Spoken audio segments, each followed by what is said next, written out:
puerta I'll grab here. You jump up. Jump up. No, you jump up here. You jump up. Ya le puerta aquí.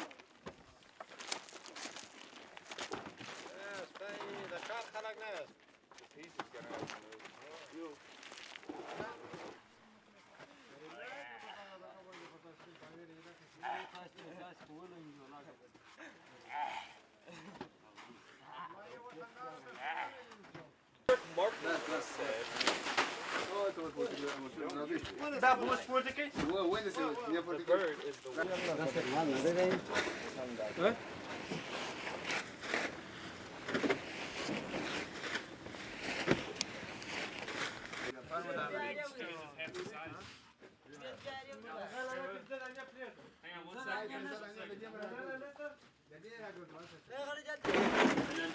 Ramadan Federation, perché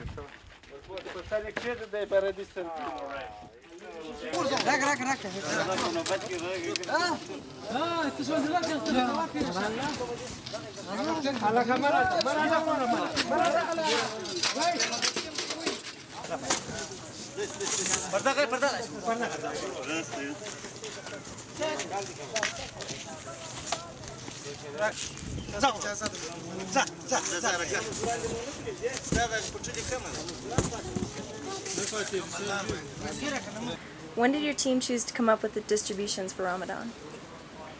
We chose, it was probably about a month and a half or so ago, just knowing that not everybody is equally as fortunate in the Musa Qa'leh area.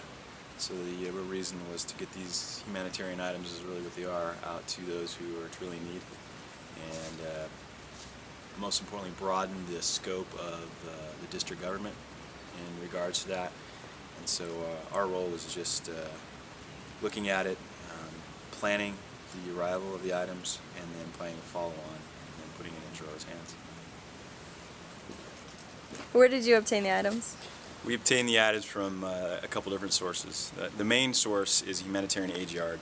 There's two of them located within Afghanistan, and it's a official process and requisition to get basic aid out to a district like Musa Qa'leh. And it's just very basic of necessities, to include blankets, cooking oil, and food staples that are found here in Afghanistan, rice and beans. And we just, in conjunction with the other team that's out in Nowzad, put in a request. It takes a little bit of time. And the second part of that is we had a directive from MEF, from RC Southwest, to put a separate Sydney package, or a separate package together for funding, that we identified additional items that may have not been included in that initial humanitarian assist package, and we're going to utilize the vendors in the local bazaar to provide the second phase for the Ramadan handout. Who did you get to pass out the items? What we did, what the CA team did, is make coordination with the local Jero officials, mainly the governor, and identify the need for at least 10 workers to assist, because they were held on the yard here on base, and they needed to be transported from here to where the distribution took place. And so he provided 10 local workers yesterday in the morning.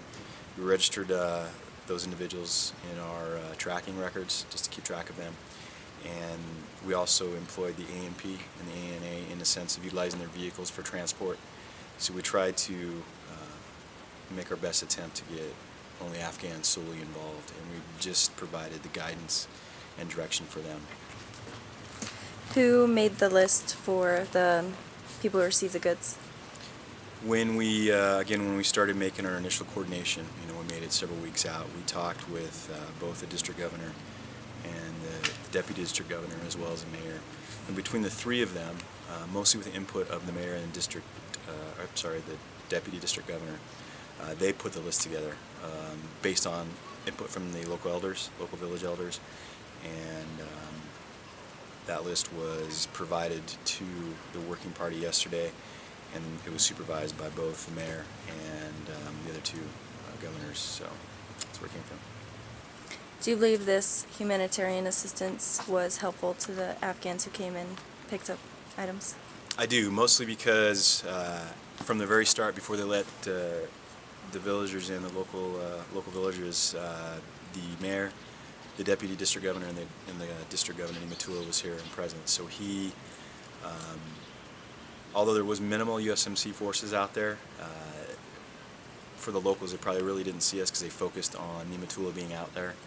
And to them, I can only imagine how important that is, that the actual district governor from this area is out there and identifies with those who are in need. So he's not strictly, sitting in his office all the time. And that's what we're trying to get for is him, any of the Giroa officials out here, out and with the people. Although we have, sometimes security concerns, but for the most part, they can move around the area, especially around the district center area, and it's just important for them to be out there. So I think the villagers really saw it as a big win. Did we get everybody? No, but we'll be able to augment that with help from Giroa. They actually had a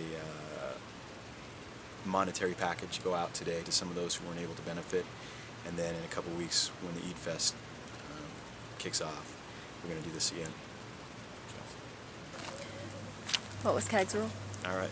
Well, CAG's role, like I mentioned before, was obviously identifying the need, becoming culturally aware of the impact of Ramadan, and then sitting down several times with the local government and putting in their laps in the sense, but providing them what we have and how we should have those in need benefit.